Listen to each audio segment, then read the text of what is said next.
So sad. We're here walking our dogs. I didn't know it was in here. Someone threw their kitten in there.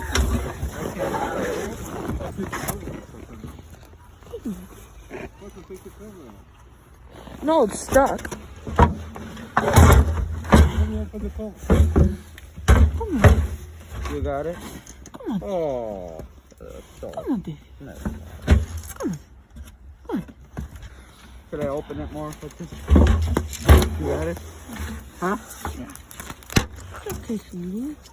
Oh, poor thing. Who the... I hate the cuz, but who the frick is that? I'm not gonna... Does he have all legs okay?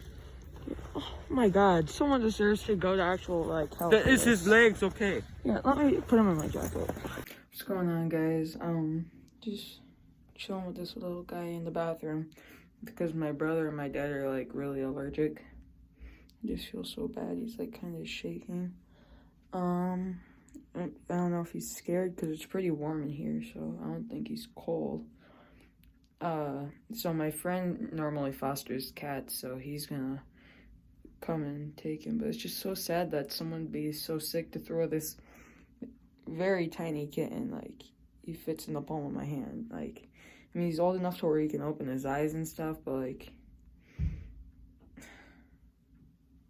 just so sad that see what people have come to. Sorry for the messy hair. I just came out and it's like really cold outside. It's like negative 15 degrees where I live. So like a lot of schools were canceled, not mine, but a lot of them were. So someone's really messed up. I don't know. It's sad.